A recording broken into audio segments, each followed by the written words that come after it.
नमस्कार साथियों, इसी क्रम में आपका फिर से हार्दिक स्वागत है। पिछले अपने वीडियो में पढ़े थे सेकंड सेमेस्टर एग्ज़ाम 2020 का पेपर। आज पढ़ने जा रहे हैं अपन MMSC geography second semester exam 2020 का पेपर है। टॉपिक है आपका ज्योग्राफी ऑफ रूरल सेटलमेंट अर्थात ग्रामीण अधिवास। मेरे साथियों, विभिन्न विश्वविद्यालयों में इसका नेचर विभिन्न प्रकार का होता है। सब पेपर का किसी विश्वविद्यालय में प्रथम जो यूनिट होती है वो ऑब्जेक्ट टाइप होती है या लघुत्रात्मक या अति लघुत्रात्मक। इसके साथ साथ जो सेक्शन होता है लास्ट का वो लघु निबंधात्मक होता है अर्थात डेस्क्रिप्टिव टाइप का। तो आइए इसी क्रम में पढ़ते हैं। पहला जो है आपका अति लघुत्रात्मक संबंधित क्वेश्चन है, वो है अधिवास क्या है। फिर इसी क्रम में दूसरा, अधिवासों के प्रकार बताइए, सीमा के प्रकार बताइए, ग्रामीण अधिवासों की दो विशेषता बताइए।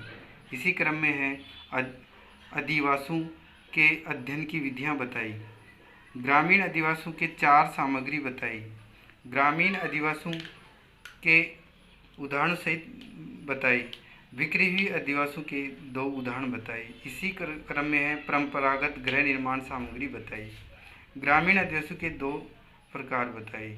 अगले इसी क्रम में आगे क्वेश्चन है वह परिकीर्ण अधिवास की परिभाषा दीजिए, सघन अधिवास की परिभाषा दीजिए। अगला क्वेश्चन इसी क्रम में है अधिवास भूगोल की परिभाषा दीजिए। स्पेट का भारतीय गांव मॉडल की संकल्पना को स्पष्ट कीजिए। नेक्स्ट है ग्रामीण अधिवासों के प्रकार बताइए। इसी क्रम में विद्यार्थियों ये तो थे आपके सामने लघुत्रात्मक अधिलघुत्रात्मक। अब है निबंधात्मक क्वेश्चन है जो इस प्रकार है, जो लगभग सभी विश्वविद्यालय में आते हैं। पहला है अधिवासों की परिभाषा दीजिए तथा इसका कार्य क्षेत्र एवं विकास का महत्व बताइए। इसी क्रम में अथवा है अधिवासों की परिभाषा दीजिए, अधिवास भूगोल के उपक्रम बताते हुए अध्ययन की विधियाँ बताइए। चौथा क्वेश्चन है आपके सामने, अधिवास शब्द की व्याख्या कीजिए, अधिवासों के प्रकारों की व्याख्या रेखा चित्र सहित कीजिए। फिर है ग्रामीण अधिवास एवं शहरी अधिवासों से भिन्नता रखते हैं, इस कथन को स्पष्ट कीजिए। तो ये निबंधात्मक है। इसी क्रम में अगले जो निबंधात्मक क्वेश्चन है वो इस प्रकार आपके वो है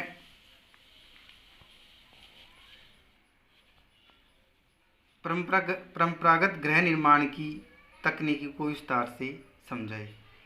गृह निर्माण की अधिवास की परिभाषा दीजिए, ग्रामीण अधिवासों की आकृति पर पर्यावरण का क्या प्रभाव पड़ता है इसको स्पष्ट कीजिए।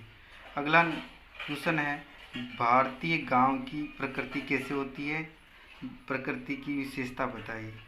इसी प्रकार अगला सातवां क्वेश्चन है वो है क्षेत्रीय सीमा की परिभाषा दीजिए, क्षेत्रीय सीमा की प्रकारों की व्याख्या कीजिए।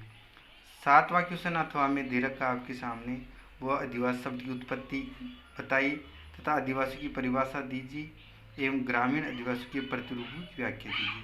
अगला नेक्स्ट इसी क्रम में क्वेश्चन है ग्रामीण आदिवासी के निर्माण के लिए किस किस सामग्री की आवश्यकता होती है तथा इसको विस्तार से समझाए। तो ये थे आपके सामने सेकंड सेमेस्टर रूरल डेवलपमेंट का पेपर। अब अगला इसी क्रम में आपके सामने नेक्स्ट पेश करेंगे। धन्यवाद।